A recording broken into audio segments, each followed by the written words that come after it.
All right, we should be good to go. Okay. Yeah, you can DM me Zatora. I'll check after this. All right. So hopefully you guys are doing well. Happy Thursday. I'm down around 2,200 today, and I'm not very happy about it. This was probably like the first loss day I've had in a while that I'm not happy with. Like a really loss that, I guess actually there's this week in general, honestly. Tuesday was fine, but I think Monday and Wednesday or Monday and Thursday were kind of the days where I'm really not necessarily super satisfied with the loss that I took. So going into the morning, I had a very loose bearish bias of kind of what I wanted to see because there wasn't a lot of efficiency in the price action in the morning and more price action that we can actually base and have a bias off of. Now, the hard part about like these types of conditions is that if we have a bigger time frame change, I don't have enough conviction and confidence of like a dump where it's like we've, had all of this big move now, but now this is kind of like multiple imbalances to the buy side or multiple, bullish imbalances. There's some sort of internal liquidity, but it's not very clear. There's no manipulation to the left of us for us to base, a strong bias of us to go back lower. So kind of today, again, is hard to read because you have your internal manipulation in the morning, but there's no internal manipulation based off of some sort of internal liquidity being taken. Now, internal liquidity, but external in the relationship to like we're way up in this range now, maybe because we're at OTE, we can gain a better confidence of a move lower. But in the morning, we see us kind of start to kind of play both sides as ES, or actually, this is NQ. Let me switch over to ES here. As ES ended up putting in pretty much and this is probably another reason why I was skeptical, and when I was realizing when I went back to go journal this, is that I probably should have taken this, but there also still was no super clarity for me with where the entry was. So going into the morning, pretty much the exact same setup as yesterday, which ES and NQ are discorrelated. ES is now having an internal sweep of buy-side liquidity with a bigger time frame SMT. I took this trade yesterday and I got stopped. So that was also a reason why I was hesitant this morning because it was pretty much the exact same PA, right? We had that bigger time frame SMT, internal highs on ES. I want to see ES go lower. Now, when I want to see ES go lower, what am I looking for? I'm looking for buy-side getting taken, internal manipulation, and a change in the state. Now, the only internal manipulation we have is here, and the only change in the state that we have is here. So when I look at the bigger time frame and kind of looking to frame a possible trade, it's kind of hard because I can look at the 5-minute and I can wait for a rebalance.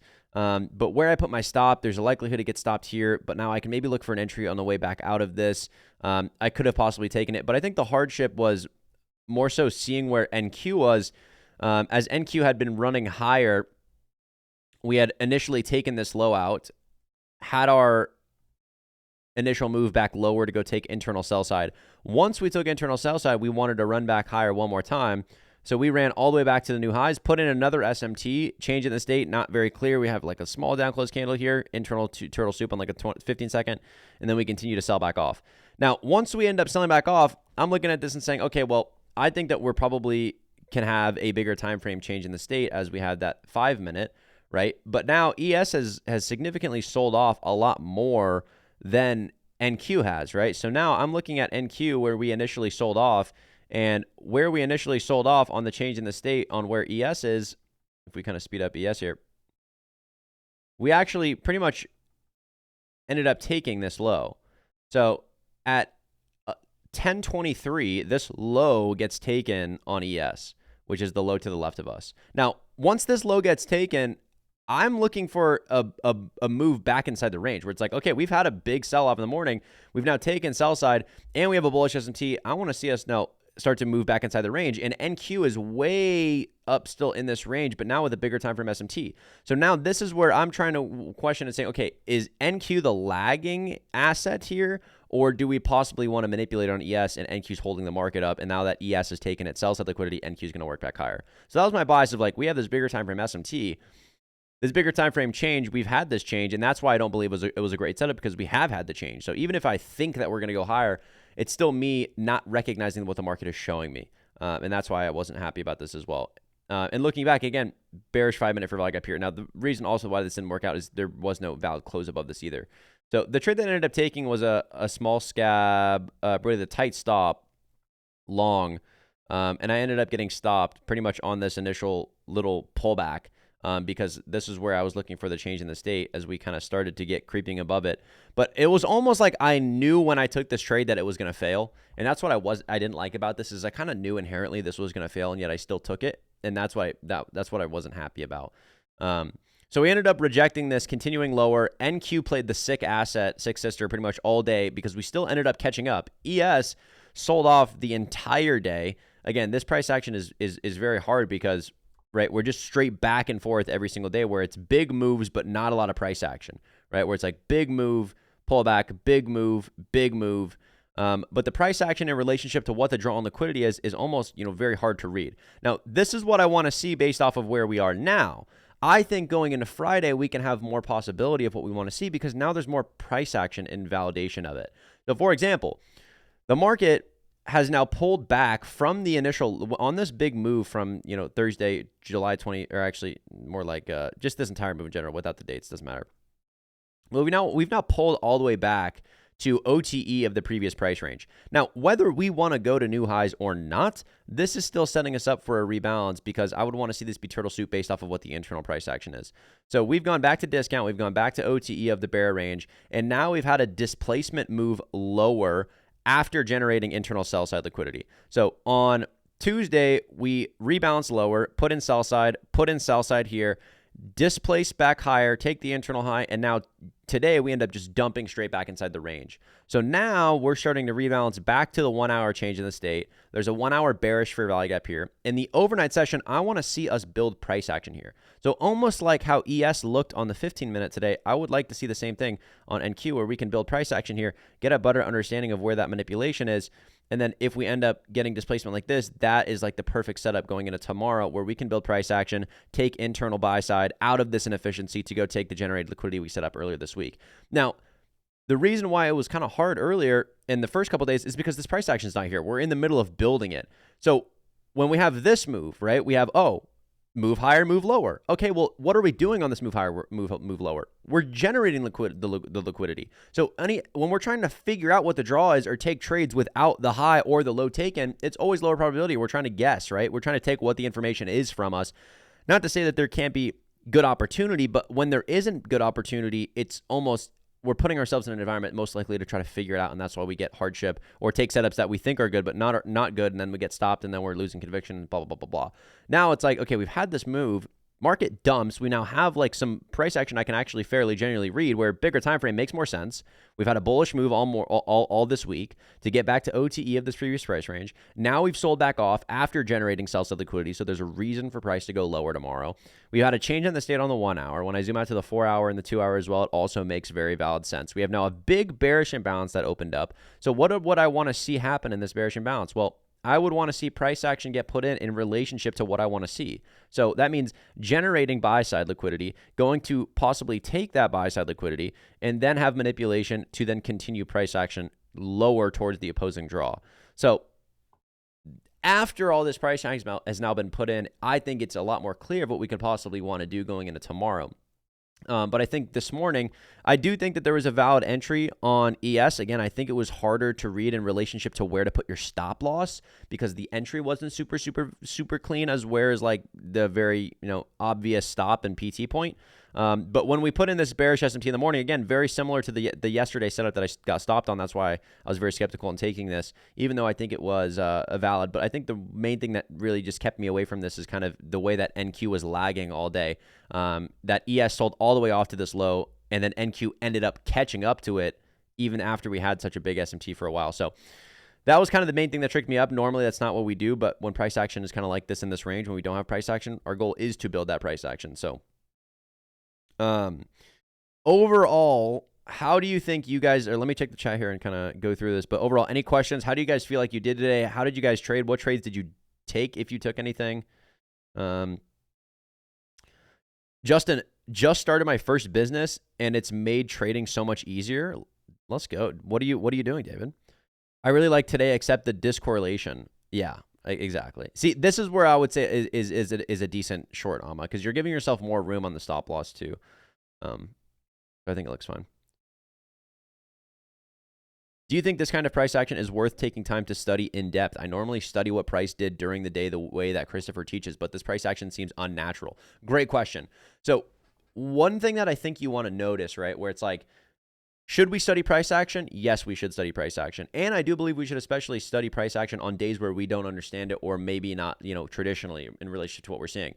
When I look at this price action, and again, it makes sense in hindsight when I'm looking to today, because all week, every morning, I've had a sense of saying, I really don't know what the market wants to do, because we haven't done this, this, and this, right? We haven't generated buy side. That's what we're currently doing. We haven't manipulated some sort of liquidity. That's what we're doing, right? So now after that has happened, then we can gain a better understanding. Now, what you will find is when you do have a better understanding, better price action will follow with it. Why do you think that is? Because your better understanding is based on market structure and how the market moves. So if the market structure is validating the bias, the price action will follow most of the time. The reason why price action has also been hard this week is because the price action hasn't validated it, or the structure hasn't validated the move, right? In a way on the bigger time frame.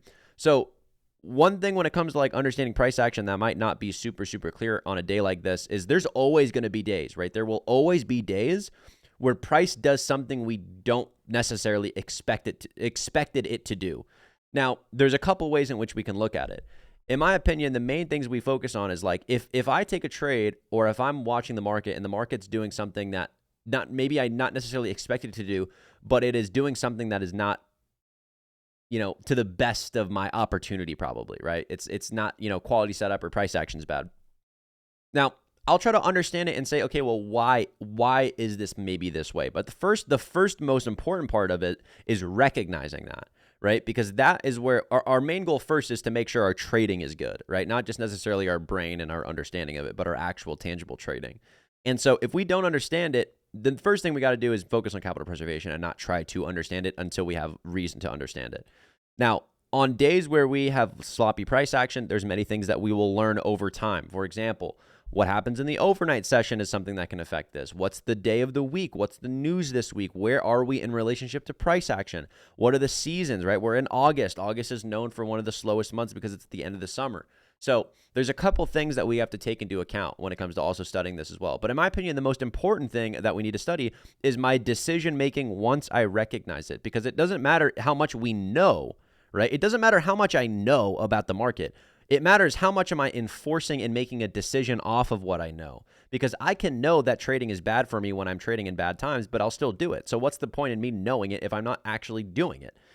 So when we first look at today, right, the first thing I point out is not my lack of knowledge, but my lack of making a bad decision or making a good decision, right? So I knew going into the morning I wasn't going to get most likely quality price action and quality opportunity. When I missed a partial opportunity, I'm still looking, trying to understand, trying to figure out. And I say, okay, well, there is an SMT. This could maybe make sense, but also we're kind of lagging.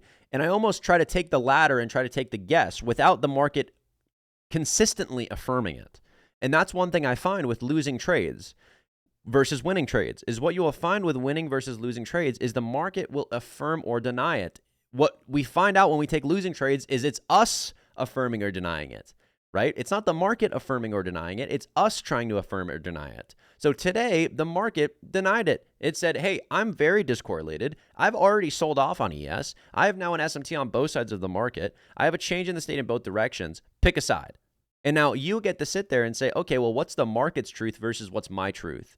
And that's where, we have to be diligent and focused, because it's very easy on a day, especially like, for example, I'm trying to grow this account. It was at 39. Now it's pulled back. Now I took another loss today that I'm not happy about because I knew I shouldn't have taken it, right? So that's pulling it back a little bit more. So now I'm looking at the market in a different, skewed perspective after that series of events, because I now need to make sure that I'm not focusing on that and I focus on what the price action is showing me, because this is where trading gets tricky, right? We'll have series of events where we have, a week of success, maybe 2 weeks of success. This is looking really good and our confidence is built up and we're expecting good price action because we've been getting good price action. Now in price action and we get a week like this where we're starting to be like, okay, well, we had a massive dump the week prior. Now we're starting to build more internal price action. We're trying to figure out what the next step should be. And when we're going off of that confidence, it's easier for us to make bad decisions without recognizing the actual bad decision in the moment, because we're used to that winning. It's kind of been easy, right? And so now we're being tested to then say, hey, what are you going to do when there's really nothing there? And so Like, those are always learning lessons and affirmations of me and what I want to focus on and improve in my trading, and everybody should be doing so, is when do I find myself falling into that trap of myself? When am I falling into the trap of myself trying to see something that's not there, not aligning my truth with what the market's truth is? And the most important part of this is having conviction and patience even when you see other people winning. Because the problem is you will come into a day, maybe have a lack of understanding. Somebody else will take a trade and win, and then you will question what you know and your abilities from someone else's success or failure. That is where the problem comes in, where you have to be independent and focused on saying, I know what my edge is.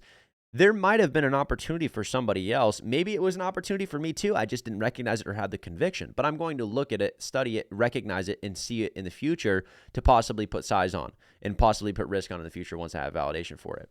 But these types of conditions, and I love having these discussions too, because this is the trading like mindset and stuff that nobody wants to talk about, right? What's happening inside of us of like, how can we navigate certain periods or certain environments or weeks, days, right? At the end of the day, trading is longevity, and we always want to be operating out of a longevity mindset. But now when we talk about a longevity mindset, a longevity mindset has to include endurance, right? For us to be in a longevity mindset, that means we must be based off of endurance and stamina, right? It's a long game. We have to build up endurance. Now, that endurance is being able to adapt to conditions and make sure our decision-making is not aligned with anything other than the truth behind what the market is showing us. Now, when it comes to like putting on risk, for example, like I want to get to a point, and sometimes I feel scared too, because sometimes I feel obligated that I have to come on lives and entertain and trade. And sometimes that gets in the way of my own trading. And like for a day like today, I honestly woke up and didn't want to trade. And I kind of told myself, Justin, this would normally be a day that I wouldn't even really trade. Like I looked at price action in the morning and I was like, I literally probably would skip out the day. But then I decided to sit down, with which then maybe, decided for me to take a good trade or a bad trade. But those are the things where we have to like take that into account and say, okay, well, after this bad thing happened, what was my series of events leading up to it? Well, I initially had the thought that, I didn't really want to trade today. I knew there was going to be low probability. I then maybe saw a setup that was there, but then missed it. And then that caused me to maybe jump into something, blah, blah, blah, blah, blah, blah, blah, right? So it's like, we have to do the brain work and analysis. And that's also what we're doing with TradePath, which is like exponentially increasing this process once we have Session Buddy, and also with TradeSage, which is like finding all of those cracks without you having to do so. Because it's not that it's not, like, I believe in two things. I believe like the mental work of trying to figure it out, but also traders don't know what you don't know. And I don't know what I don't know, right? Sometimes because we are independent, because it is a one-person game, sometimes we are tunnel vision or blinded on specific problems or specific areas, and we're not recognizing the real crack or the crevice in our system. And the way in which TradePath is going to be able to fix this as well is it's going to recognize every piece of data in every different way to see it, and not just our own emotional attached perspective of seeing it. And so when it comes to like a week like this, right? This is my week. Start the week up. Last week ended off great. Started the week off, boom, 5K loss Monday. Not happy about it, right? Accounts back down. Tuesday, okay, I'm up 2,100. Right, looks good. Next Wednesday, 5K down again. Oh, not happy about it, right? Today, didn't plan on trade, 2K down. Oh, not happy about it, right? So far, not a good week, right? Not very happy with it. Now, when I look at a not good week and I say, okay, well, why is it not a good week? I can always, and right, our immediate response to us not having a good week is going to be, oh, the price action was bad, right? But in reality, I didn't make the decision knowing the price action was bad. That's the problem. So there's a couple things that I need to understand. When are the times in which I'm enforcing something and not falling into the trap of a momentum? Because another thing I've found that is a problem is I believe in momentum. And in my other businesses, and like when I make content or when I'm doing other things or working on myself, I seek momentum. Now, when I transfer that to trading, it actually ruins my trading, because momentum hurts your trading, in my opinion. Because momentum is a psychological, like, you doing it, and gaining this confidence and ease of doing it through the momentum almost. Now, when it comes to trading, what happens if you're trying to gain momentum and take trades and gain success when the market's not giving it, right? That momentum is going to cause you to most likely take a bad decision. So that's one thing that I've also, when it comes with like, when I take some time, like what I'm doing right now, and I like will throw some capital into an account and I try to grow it. And like right now I started this account, it was at 15K. It went up to 40K, and now it's back down to like 28K or 30K. And I say, okay, well, I want to build this momentum, but when the market's not also aligned with the momentum and the opportunity that the momentum is giving me, then that's going to cause a problem. So how do we negate this problem? Well, a couple things. Number one, I always say, right, as a trader, we should always be seeking to improve ourselves, right? So when that comes with other things in our life, like it's very easy to be so focused on trading, which I think we, again, should be focused on improving, should be focused in our trading, but also have the confidence to be like, you know what? I could sit on the market for like, and I guess this is like conflicting, and I guess it depends on the person. But for me, when I know that I like coming in some days, looking at the market for like 30 minutes and then not looking at the market at all the rest of the day. And some people might perceive that as like, oh, that's laziness. And in my opinion, I see it as control. It's and not control in the way in which like I'm controlling of what I'm doing, but more so control in the way that trading has not overtaken my mind and overtaken my opportunity and my fear of like, I need to act to be successful, right? So we do not need to act. If we are falling into the fear or act stress, where it's I'm stressed, I need to act, then that is when we go act on other things, not trading. We go act on going to the gym, working on our business, reading a book, doing something else, right? The action is important because we are all independent people and we are all people that have goals. When you are someone that has a goal that actually respects your future, that you are a dreamer, you want to do this, that means that you are somebody that needs action to be tangibly successful in your mind. For me, at least, and I know it's probably the same for you. For me to be successful in my mind, doesn't matter how much money I make, it comes with, do I know that I'm tangibly doing shit? Like, am I tangibly actually doing the work? That's what satisfies me. Because at the end of the day, behind closed doors, you're the only person who knows how hard you work. Nobody else knows how hard you work.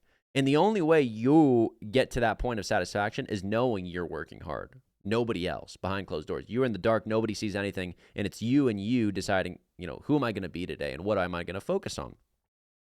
So I know I'm kind of going, all over the place with overall this week, but just some thoughts of kind of what I was thinking about the last couple of days and coming out of, today from the last losses. But I more so just want to focus on the consistency, right? I don't want to go back and forth on this account. And sometimes we'll fall into drawdown periods. And that's also where I'm at right now, where it's like, okay, what do we do when we're in a drawdown period? And again, this is something that I love showing you guys with live, because I started this account, I've traded this account on live, and want to show you guys the process of like when I'm in a drawdown period and I say, okay, I was at this and now I'm at this, and this week has been a little bit of a struggle. What is my main focus? My main focus is getting to a point where the market shouts at me, because what happens is that when we're in drawdown, all we care about most times is putting a number back on the board, because we fall to the trap of losing conviction, where it's like, oh my God, I lost. Oh my God, I don't know what I'm doing. I don't know what I'm looking for. And then you're scrambling throughout the day trying to figure it out. And maybe you're trying to figure out something that you shouldn't even be trying to figure out. So now the way in which we have to get out of that, number one, is act like it didn't even fucking happen. For me, conviction only gets lost when you decide to lose it. Like, you are the one that's deciding to lose conviction, because imagine it this way, right? A good entrepreneur will not make, very rarely will a good entrepreneur, be successful in his first business. He could fail 10 times, and then on that 11th time, he's very successful, and then everybody praises him for the 11th time. But you could lose 10 times, and that person still has conviction to wake up and get back at it. So that person is not like losing confidence in his ability to do it. And that's what you have to recognize and confirm to yourself for your own trading, is that I have the conviction to do it, because guess what? Hey, have you taken a good trade before? Yeah, you have taken a good trade before. Does that mean that you are capable of doing it? Yeah, you are capable of doing it. So why should you let 3 losses or a couple losses or a losing week affect that in your brain and how you perceive yourself in your own trading? So my goal right now is not to say I'm in drawdown. I can say, okay, well, I'm in drawdown from third person perspective, but I'm not something I'm focused on worrying about. All I'm focused on worrying about is the market showing me something I have confidence in? Because right now, the trend that I can recognize, and these are micro trends that we look for in our trading, is the trend that I'm currently playing into is that the market hasn't been clear, but I'm trying to figure out because I want to put that trade on, right? And I want to see it. And I'm also maybe afraid of not taking a trade on live or showing up to a live, maybe when I know the market's not going to give me opportunity. So when I can recognize these and I can say, okay, well, what's maybe causing my decision making here and how do I go back at it, right? I'm in drawdown, and the only thing I'm focused on right now is getting to a point and sitting there until the market is showing me what I want to see, right? I want to get to a point when I'm in drawdown where the next trade I take in drawdown has to be something I'm going to be happy with if I lose. That's the question that you should ask yourself. And that should be honestly every trade that you take. Every trade that you should take you should always ask that question, is this going to be something I'm going to be happy with if I lose? No matter if I win or lose, would I be okay with this? And always ask yourself before the trade. And a lot of the times you'll find that, like, for example, if I asked myself that today before I took that first trade, I wouldn't have taken it, right? But it's something that we create a habit with. So putting that on a sticky note, putting it on your monitor, right? Would I be happy if I took this loss? That's something that you should always repeat to you. Would I be okay if I took this loss? Because that is actually a test of you asking yourself, am I aligning my truth with the market's truth, or am I trying to enforce my will on it? So that's my game plan going into tomorrow and the rest of the week, right? I just want to focus on seeing the market affirm what I want and showing me and giving me validation of it. And now the market could end up sitting in this range. We could go straight to the highs. We could dump all the way back down, and then I could go on Twitter and see people making so much money. But then again, I have the decision whether to consume and feed my brain that and then make me feel like I'm behind, when in reality, it's all a fucking lie. It's noise. Right? I am the independent operator. You are the independent operator. It's not up to anybody else or anybody's opinions of what's going to affect your decision-making in the moment in which you make it.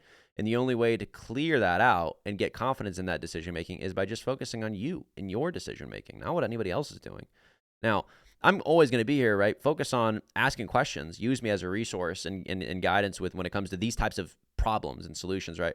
We have these discussions because it's something that we can talk about, which, keep in mind, nobody else is going to understand, right? No other person in your life is going to understand the things in which we just talked about because they're not traders. And so when it comes to being around a trader and being around this kind of community, this is why it's so important, because it's like many of you guys probably listen to me just like rant for 20 minutes and you're like, okay, I feel maybe better now. At least that's my goal. My goal is to give you a nice little deep breath and say, okay, maybe, all right, I'm okay. I just couldn't, maybe see it. And that's the problem. And that's why we have to always, reaffirm ourselves, is sometimes we feel like lost and caught in these little mind traps, and they happen sometimes often. But again, it's making the habit of breaking them and realizing they're not in control. And a lot of the times it's problems that we create on ourselves to stunt our growth because of, again, like we talked about when me and Sarah did the webinar, the finish line freeze, the fighting of our successful self versus our bad self, because it's like we are attuned to be able to suffer in a way to push towards success almost. And sometimes when we push towards success, taking trades when they're not there, blah, blah, blah, blah, blah, it then causes us to create, all these little mind games with ourselves. Oh my God, I feel like I'm lost. Oh my God, I had this mistake. I was working so well for 2 months. I had this account. I got to pay out, and then I lost it all. Now I feel like I'm back at square one, right? Your square one is actually not your square one. You went to square 20, made money, and then you went to square 30 and you lost money, right? The progress is not linear with trading. It's exponential, and you have to submit to that process and understand there's going to be bad days, there's going to be good days, but the goal is, how do we navigate them? What do we learn from them? What do we let consume us and not consume us, knowing and continuing to enforce that we are in control, that we are making our decision-making, and that we are focusing on bettering our decision-making. And coming at it from a perspective of submission through the journey of it. I would say that you came into the morning and see that it's low probability. You should just type in it, #Justin, let everybody burn himself to learn. I mean, I could. That's something that I want to enforce too. But again, there's also, but this is the thing that I think is more important too. I agree. I do agree with you. But what the reality is there are still some days that I will wake up and I say, guys, I don't want to trade today. And there might be a banger setup that forms that day, right? So now you're again put in a position where you have to be two people here. Who do you want to be? The person that says, well, I don't care because that's hindsight. I made my decision. My decision was, I'm not going to trade today because in the pre-market, I didn't like price action. It wasn't my edge. Now, maybe my edge formed later, but I don't care. It was my decision. That is where we have to get to as traders, is almost a irrational confidence, because trading, you have to be confident in every decision that you do, even the inaction. You have to have confidence in inaction. You not doing something is just as important as you doing something. And so when you second guess your action in the form of like, oh, I didn't decide to trade today, and then there was a setup, and then now I'm getting like angry at myself for like not trading, that's hindsight. Like, you're just falling into the trap. So I agree with you 100%, and that's probably what I'll do next time in relationship to what I'm seeking, but also having the control to just not take a trade too, right? Unless it's exactly what I want to see. I have to confess for my soul. Blue funded yesterday and blue last 3 evals today. Last 2 weeks were good, kinda. Was being overly patient and scared to risk. I was practicing good discipline, not getting urges, taking my setups, but with real small size, sometimes closing early for no reason. This led me to feeling like I should have been in position for a payout because I didn't cut my trades. I would have been. So going into this week, I said I'm going to hold my trades. Unfortunately, this week's price action was not like the last 2 weeks. So I was forcing things really bad, telling myself, nah, you said you were going to stick to your trades. I found myself being really confused by wanting to execute, and I blew everything up. Again, I think anytime that we find ourselves in positions like this where we, feel like we're reset, our main goal is just to recognize problem and know that this isn't a step back necessarily, but more so act like it's exactly what you need to learn and go through to become that version of yourself who is profitable. And something that again, I always am focused on rewiring my brain is anytime that I feel like I'm struggling or I'm back at a place, I realize that I'm back at that place for a reason, because I haven't yet learned the lesson that God is trying to teach me, or I wouldn't be here if I've learned the lesson that's meant to be learned here, right? So sometimes we will fall back to that place, but it's always because there's a reason in which we're there.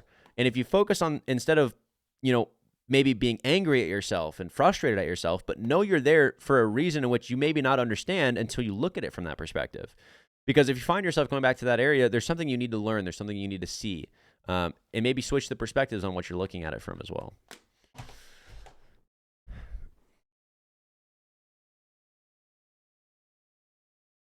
I feel so much better. I thought it was just me. Low key, bro. These are my favorite sessions where you were just talking like this. Love it.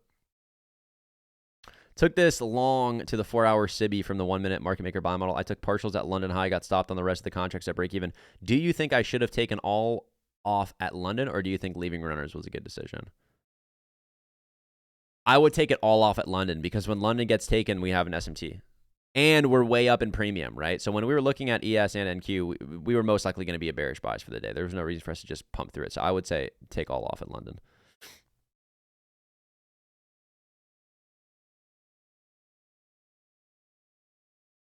I can't stop copy trading and entering without reason. My drawn liquidity is practically always right, and I know when and when not to trade. Today, I needed to hop off due to the discorrelation. Instead, I took a trade and lost. FOMO. Again, sometimes you're going to fall into that, right? Same thing today for me, right? I knew most of the time we were discorrelated. There was kind of a conflicting bias, but I saw something that I think was a reason, and that's what's always a problem, right? That's where emotional recognition comes into the play. Am I trying to convince myself, right? And you have to ask yourself that too, because it's basically the same thing in a relationship, right? What is rose-colored goggles? Rose-colored glasses is you are too focused on your personal desire and emotion to see what the truth of it is. And that's the same thing with trading, right? We have rose-colored goggles on a setup. We're seeing a setup with rose-colored goggles because we want to win. We don't want to sit still. We want to take a trade because inaction feels like us not growing, because we're not respecting the inaction. Right? That is one of the most important things. Listen to what I just said. That is so huge, because you're not respecting the inaction. You don't think inaction is just as important as action. That is huge. You have to know that inaction is just as important as action. And if you respect the inaction, that's also a big part of it. Seeing trades with rose-colored goggles comes from us focusing on the action and not respecting the inaction.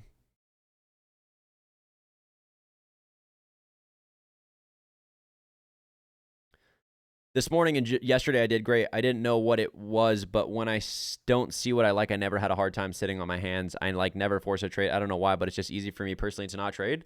Bro, blessed. That's a good thing. Justin, when you enter, how do you know where to put SL for it to be protected? What if a protected low will make you more risk? Would you still do it?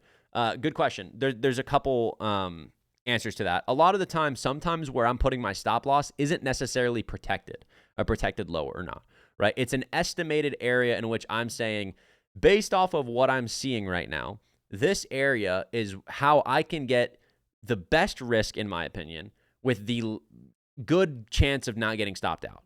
Now, this is now where I focus on like size. So let's say there is a protected high, meaning like buy side got taken, there was an SMT on the bigger time frame, and now we've displaced out of it. So now let's say we've displaced out of that protected high. I think that high is protected, and I know it's a confident place for me to put my stop loss. But now I'm gonna, have an extra, 5 or 10 points of risk maybe. So what do I do? Now, there's two things I can do. I can either have that, take the trade, right, and just maybe take a contract off or 2 contracts off and only enter, 80 to 70% of what my normal position size is, so I can have more room but still the same risk. Or I can enter off of something internally to give me better risk. So one thing that I found that I do, and this is honestly something that I think is kind of natural to me, and I think when I overthink it, it causes problems, but I don't think it's that big of a problem in my opinion, is I'll try to squeeze out a couple points of stop loss. So like, for example, let's say a high is protected. I'll put my stop loss, if I can, at like the fair value gap high. So I cut out like five points maybe, or 10 points. Again, it depends on the setup. But I cut out a part of that risk based off of what price action is showing me. Because now, if I get stopped out 5 points from my actual stop, I'll take the L. I'll just straight up take it and be like, you know what? I'll take the L. And sometimes that happens, but very rarely. Because most of the time, if I get stopped on the stop where I did put my stop, the protected high, or whatever the high is to the left, most likely is going to get taken too. So I'm cutting out a little bit of risk by doing so.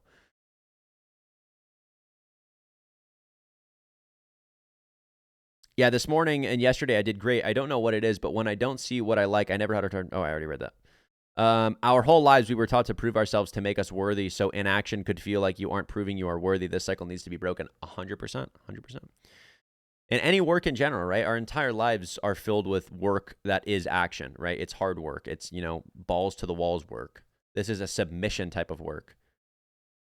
Sometimes I feel like I trade better when I'm not watching you trade live as well. But I watch you only to see if your bias is the same as mine. When your bias is opposite, I then enter with you thinking I'm wrong in FOMO. I don't think if I should join any more lives. I would say if you don't, then don't, right? But I would ask yourself this, like maybe what you can do is start with, join twice, 2 lives a week, the 3 other days you trade by yourself, come to the charting sessions. So at least we can kind of go over it together. And you'll be able to see, what I took versus what you took and discuss the trades that you took as well. Come to the charting sessions. But I would split it up, right? And then see what the success on, the different rates of it is. But obviously, at the end of the day, my job is for you to eventually not watch me at all, right? One day you're not going to use this community. You're not going to need me. And that is the whole point, right? That's the whole reason you bought this, is like my job is to make it so that you don't need anybody but yourself, because you have the knowledge and the confidence to be able to do it. So a lot of people, I've been telling a lot of people to stop joining the lives, to be honest. I've been in TT since last Friday, and honestly, just sitting in the lives and watching you and Chris not trade has been so refreshing. Before joining, would have been convincing myself of seeing setups that simply aren't there, right? That's the trick that the trap that we normally fall into, that we kind of got to reshape. But the only way to reshape that is actually knowing what we're looking for too, right? Most of the time, I like to put my SL on the body and not the wick. Makes it RR a little bit better. Exactly. That's what I'm talking about. Yeah.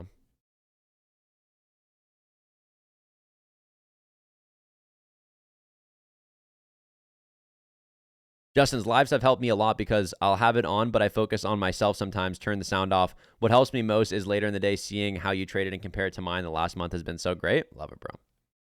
Going back to your point about thinking you need to take a trade for us, I think, though, too, you can trust that at least this mentorship community isn't looking for you to take a trade or signals. It does help, especially myself, to just remain calm during the live sessions alongside other people, but I'm never going into the mentorship lives hoping you take a trade. I appreciate that. And I 100% agree. I think, again, this community versus the other community is completely different. Completely different. Would you take a negative RR trade or like 1-to-1? I would never take a negative RR trade, but I would take a 1-to-1 trade if I am confident in it.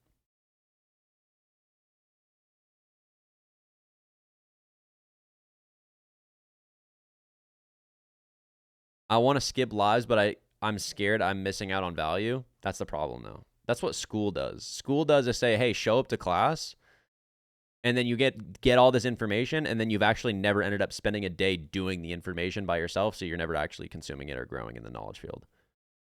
Again, we literally talked about this at the start of the live, right? Education and information means absolutely nothing if you don't do something with it.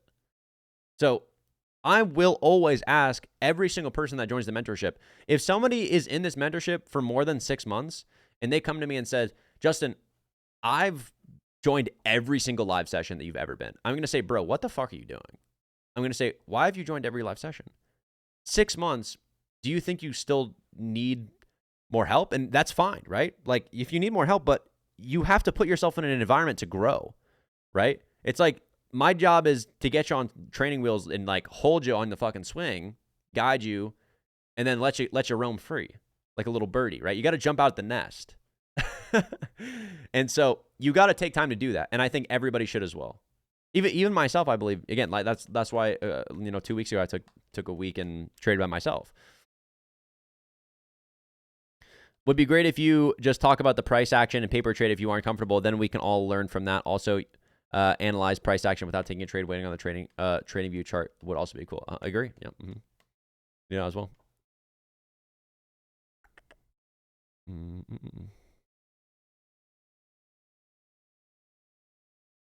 Alrighty. So again, like I said, going into tomorrow, we'll see what happens in the overnight session. I am bearish bias. I want to see this inefficiency continue to hold.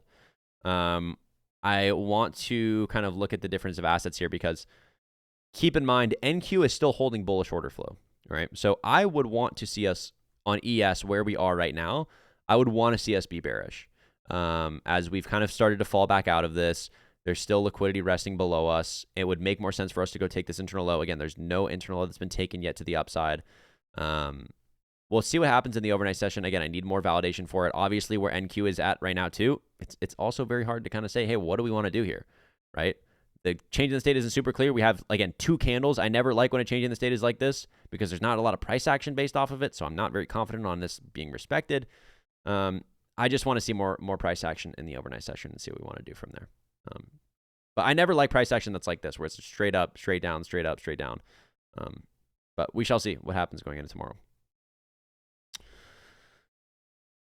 It's a cheat code. I went back to past recordings since last November, and what I did back test one day live, like it'll play out in real time and trade. Then I watched the recording of what he did that day. Been doing this last week or more recently. I found myself always taking same trades as him, winners and losers in January.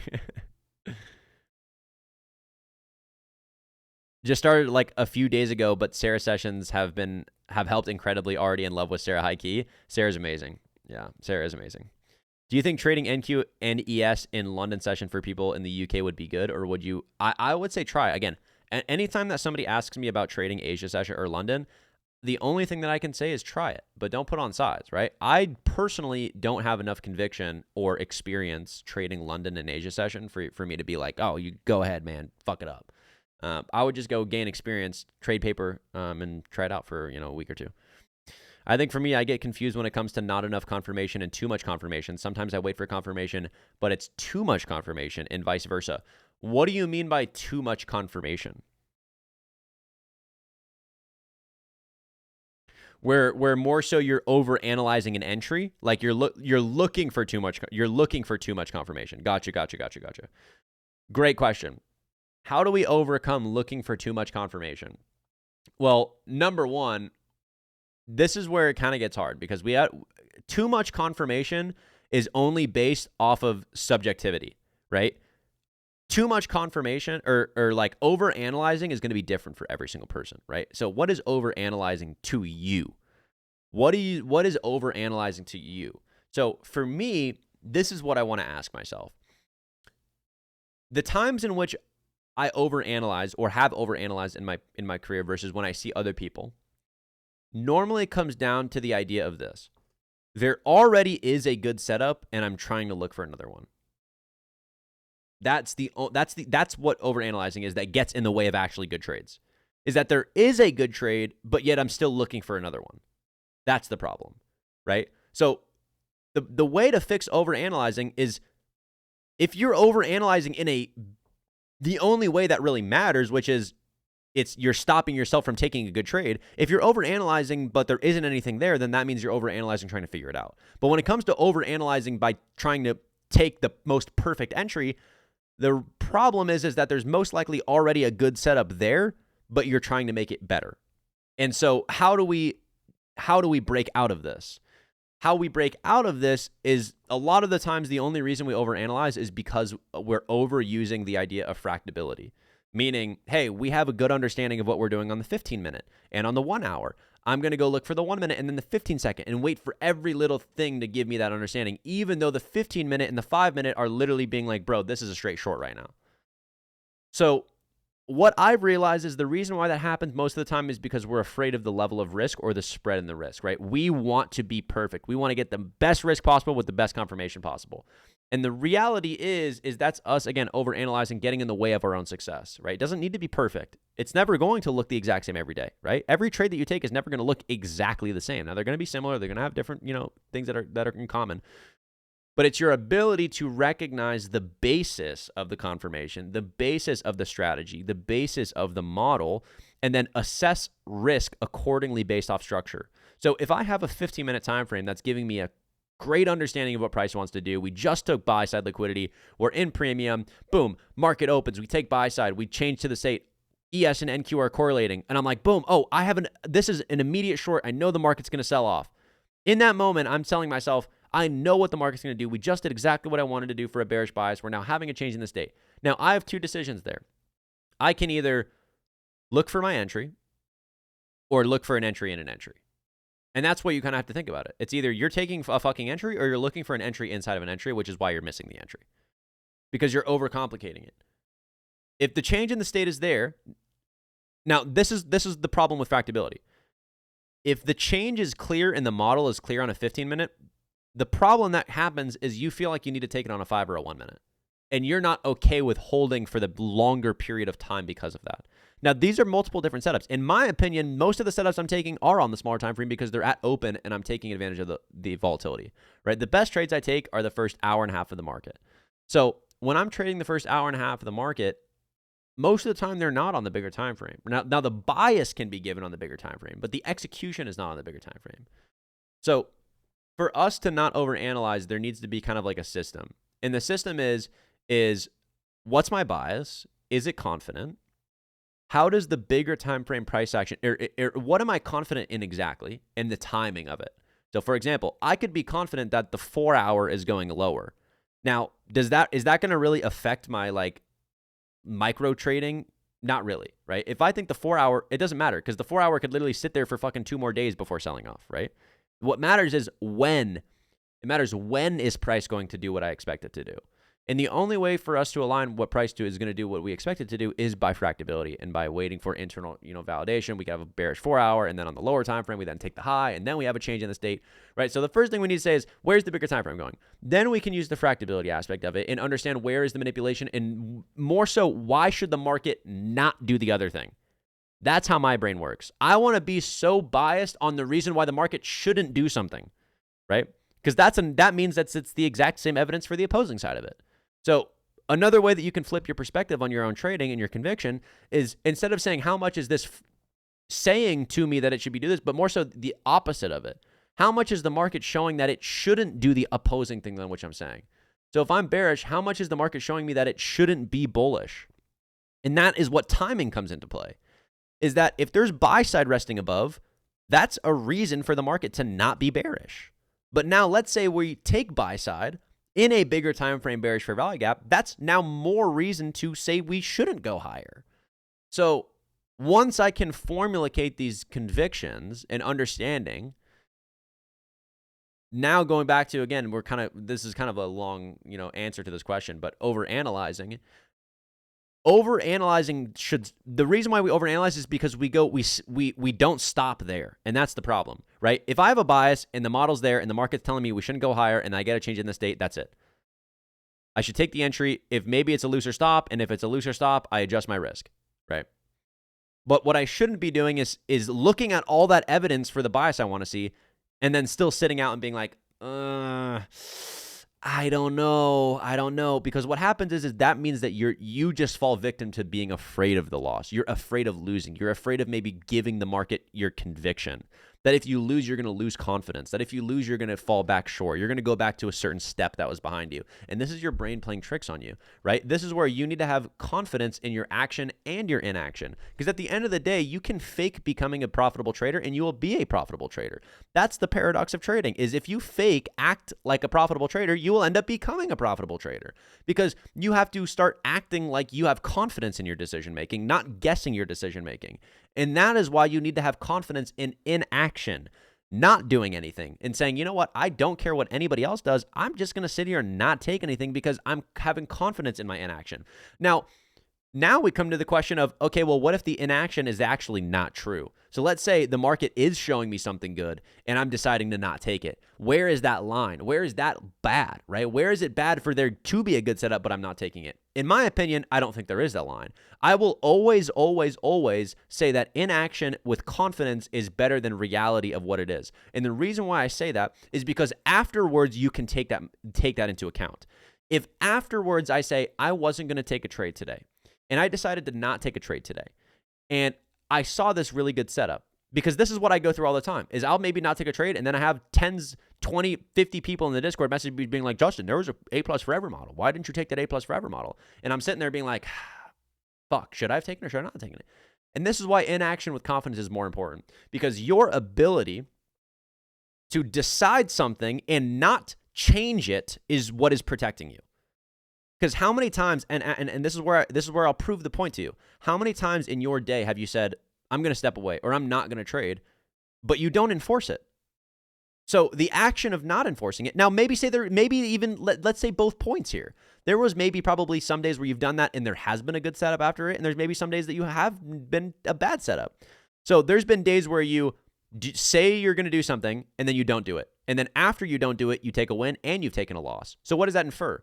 That your action to begin with doesn't even matter. So the original decision that you decided to make doesn't even matter, which means you're deciding to say something or enact which doesn't actually end up leading to a change. So the data in your trading does not change because you aren't recognizing that the action itself doesn't mean anything because you never fell through with it.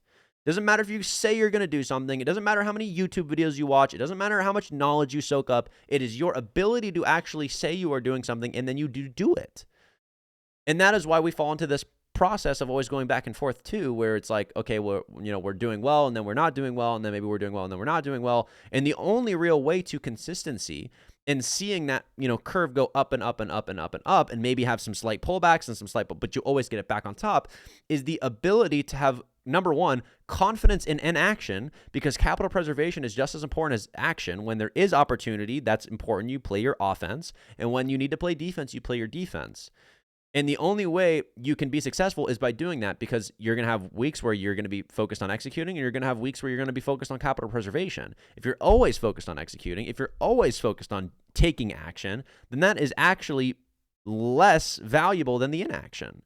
So again, I know we're like, my brain is, I love just talking about, I could talk literally about this for fucking hours because my brain doesn't stop. But hopefully you guys understand the concepts and kind of what we're talking about tonight with, I don't even really know what I'm talking about, to be honest. I kind of just let my brain do the work, but hopefully that was valuable.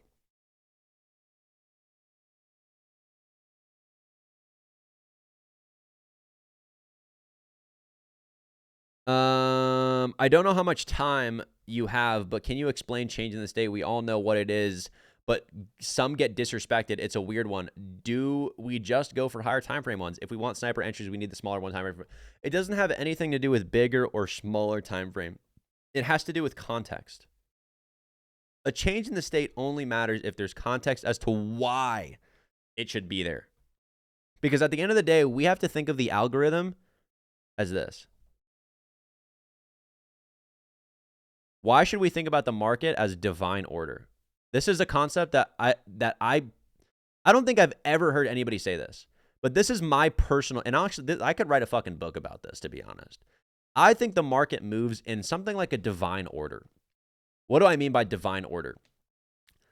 When people say divine order, the way that they normally will use it is like, in my life, I believe that there's an order that is divine or above myself that is already planned. So what's already planned means it can't be changed, but even though it hasn't happened yet, I cannot do anything that's going to affect what is that thing is going to do. So for example, there could be I could end up winning the lottery 2 days from now, and there's nothing that I can do to change that event. Now let's think about this in terms of the market. The market has its own divine order, meaning that what's going to happen tomorrow, there's no way that we can change what's going to happen tomorrow. It is set in stone. Now, what's the way in which we view this in our own life? If we believe our life is in a divine order, which means every second is kind of perfect and there's a reason for it, our job is to understand it, not try to predict or manipulate or change it. So the way in which I view the market is my job is to understand what the end result of this divine order is going to be based off of the price action in which it's showing me. So I go into the day saying the market's going to do exactly what it already plans to do, right? And that's based off of the logic behind liquidity and the algorithm, is the market will hunt liquidity. Now, if there is no liquidity, that is when the market will not do what we expect it to do, because you're expecting it to move efficiently when in reality there's no reason for it to move efficiently. So when we align our truth with the market's truth is where we have that effortless paradoxical success, where we're no longer striving or trying to push success, because a lot of the times our failures come from our own insecurities, our own self-consciousness, where we say, I need more money. I'm back in drawdown and I need to get back to the forefront of my journey, right? I've taken some steps behind and I need to get back in front.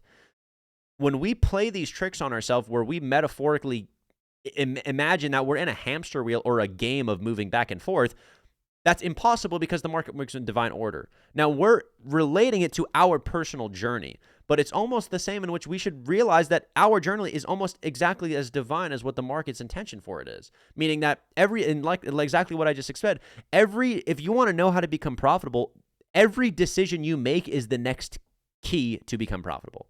Because every decision you make will provide an outcome based off of the already existing divine order that will tell you what you should do. So if, for example, I came into the day and I didn't know what I wanted to do, or I did know what I wanted to do, I didn't end up doing it, had a loss because of it. Now I can sit here and say, oh my God, I'm so frustrated. I'm back to square one. I did this. I'm back on the account. I'm in drawdown. Or I can say, wow, this is exactly what I needed to now push this forward, right? Because now I'm realizing that I have to be in this situation because I need to recognize that when I am not focused on, the capital preservation of it, or I'm focused on the account of it, then it causes me to go into this, spiral, or maybe take trades that aren't there. And so when it comes to taking trades, and I apologize because I haven't even literally talked about changing the state, and the whole question of this was changing the state. Going back to divine order with changing the state. A change in the state has to have context in relationship to what the market is doing. Now, the market does 4 things: hunt liquidity, rebalance to inefficiencies, generate liquidity, and wait, which ones did I talk about? Generate liquidity, hunt liquidity, rebalance to inefficiencies, rebalance to equilibrium, right? Now, the main ones we can obviously say hunt liquidity, rebalance to inefficiencies, blah, blah, blah, blah, blah. Now, if I know that that's how the markets move, right, and then this is where we categorize it to divine order. The divine order and the systemization of that divine order is those 4 things, right? The market is constantly doing one of those 4 things. Now, what is a change in the state doing? A change in the state is showing us a change in order flow after manipulation. What is manipulation? Manipulation is a move in the opposing direction of the draw on liquidity. So for us to even know that a change in the state is valid, we have to know what the draw on liquidity is, because a change in the state is the manipulation in the opposing direction of the draw. So if we don't know how to draw on liquidity, then it's not a change in the state. It doesn't matter if we have a high get put in, and then we break. This is not a change. I mean, sure, yeah, this technically is a change in the state. But does the change in the state necessarily matter if there's no price action in relationship to why this should play out? No, because let's give this a situation. Let's say this is sell side liquidity and I didn't align context. Market opens, we then go take this, and then we end up just getting a bought straight back up, right? And we go back higher because we didn't take into account the bigger time frame context. So this change doesn't matter. Now, this change probably did its job, which means what? Change in the state, we go take internal sell side. Internal sell side gets changed, and then we go towards the external draw. This becomes soup on the bigger time frame. Low gets taken, maybe bullish SMT, maybe go higher, right? But the context of the change is why it's so important. So for example, when we look at today, What's hard about today's context, but also what makes sense about today's context? A couple things. What's missing? Buy side, right? There's some sort of bigger time frame structure, right? To the left of us, there's such a wide gap, right? There's a big wide gap. There's nothing really to the left of us that's like, oh, buy side's getting taken here, right? There's some sort of liquidity being taken. So for me to say that there's a change in the state in the opposing direction, what's a good way I'm going to understand what the draw on liquidity is? Well, the opposing draw getting taken. So if there was a buy side draw that had already been taken, then that gives me more reason to respect a change for an opposing move after that has been taken. Now, I can look here and say, okay, well, we're in a bigger time frame for value gap, blah, blah, blah, blah, blah. But this entire move is an inefficiency. So it's hard for me to have confidence in that rejection. Now we come back to the one and only answer. It's just a change. Is there a change in the state here? Yes, there is. How do I gain validation though? And that's why I struggled with taking a short, is because is there a change in the state? Yeah, there is. But how do we validate it? Well, there needs to be context. What's the reason telling me that market shouldn't go higher? Right now, there hasn't been buy side to the left of us. Now, there is internally, right? And this is where price action is fractal, where, yeah, we did have internal buy side get taken. After that internal buy side gets taken, we run higher, have another manipulation, have a 5-minute change in the state, and then we start to sell back off. But it's hard for me to really have confidence with this sometimes. Now, other times it's super clear. And keep in mind, too, this is not like a rock solid example. This is just for me. Somebody else could look at this and be like, oh, this is a fantastic change in the state, and this is a fantastic short, right? It depends on your model and your personal conviction. For me, I need to see conviction for a reason why a change in the state should work. That's not a change in the state, right? Because at the end of the day, a change in the state is just a visual indication of what I'm looking for. It's a validation saying, hey, I'm looking for a price to go lower. I'm looking for us to not go higher. And a change in the state is now validating we should not go higher and we should now change and go lower, right? But now I want to see other reasons for that. So I want to see, hey, this ended up happening. Bigger time frame buy side just got taken. And now we just had this manipulation, right? Imagine if we were to do this now. Ooh, this kind of changes the perspective now, huh? Bigger time frame, and we have internal. Oh, wow. This is a bigger, something's changing here, right? Now imagine we then have maybe something like this. Ooh, wait, more context here, right? Other things that are telling me the change should hold. So again, trading is all about a game of probability. And probability comes down to the tools in which I use to gain confluence on what I'm looking for. So a change in the state to me doesn't necessarily mean I need to take a trade. What matters is what else is also telling me the exact same thing the change is telling me. And how many of those things can I combine to gain more probability and more conviction and confidence in my execution? Does that make sense?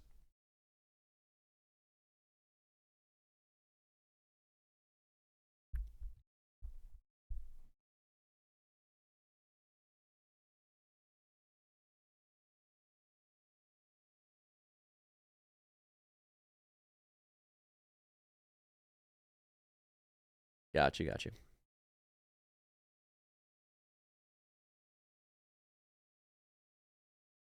I would DM Chris operator. I would just DM him.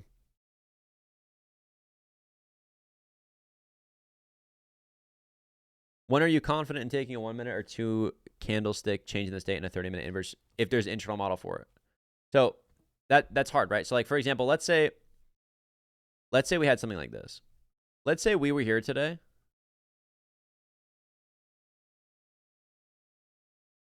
We didn't take this in the morning. This was also a reason why I was skeptical in taking a short pre-market, or not pre-market, but like on this move here. If we didn't take this, right? Because this is a huge part. Why is this a huge part? Because this is the first low that was put in after the actual buy side. So this is the range, right? High, low. That's the range. Now, imagine if sell side was here. Let me just draw this in. Imagine there is boom, right? We actually extended this low. So now, market comes down, takes the internal low, generates sell side to now become generated sell side liquidity. Now, market shoots all the way back up higher. You go take this internal high. Now we have this SMT. What's the context now? For a change on this model, right? This change is not validating this move, right? This change is validating just to these internal lows. So if this was more clear, because keep in mind, the only change here was like on the 30-second, which actually could have been a completely valid trade, to be honest. But this is when I have more confidence. And I still think this was a good trade today. If you took a short here, I think it's decent. Buy side gets taken, SMT, 30-second change. But more so, I'm focused on the conviction of why the market should go lower. When we generate these lows, when we have these stacked lows. Because the reason why that's important is because there has to be a logic tied to it, right? The times in which I find myself maybe taking a trade that's not real or ends up failing is because there's been the move that I was looking for maybe has already happened, or we're in an accumulation phase because both sides of the market has been taken. And another reason why I was skeptical about the morning is because both sides of the market get taken in the first 10 minutes, first 20, 30 minutes, right? Market opens, high gets taken, sells off, takes low, and then we go immediately back higher. So whoa, what are we doing here? This is just seek and destroy morning, right? Buy side gets taken, sell side gets taken, buy side gets taken. So when that happens too, I'm always more skeptical, right? When the market's always back and forth, especially near open, I'm always more skeptical, and that's a part of it too. But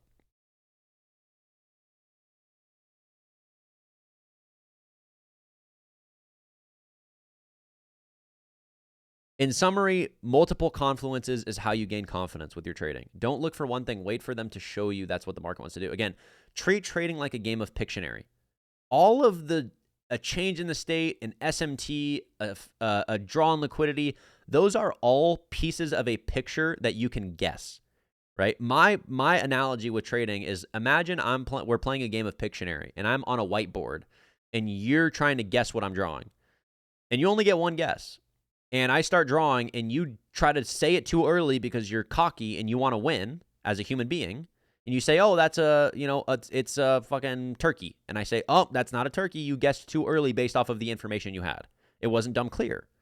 And then I keep drawing and it makes more sense for what the picture is.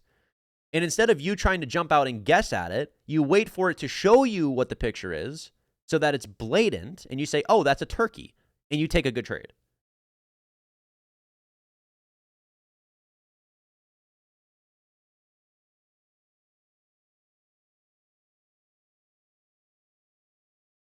Or it's a sailboat.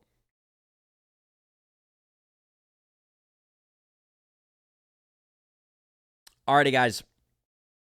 Great session. Very enjoyable. It makes so much sense when you dive into it. Thank you so much. This will change my entries when I trade. Got you, brother. Alrighty, guys. Let's have a good Friday. Let's end the week off strong. We shall see what price action looks like going into tomorrow morning. I will talk to you guys tomorrow. Enjoy your night, and I'll see you guys in the AM. Peace out, guys.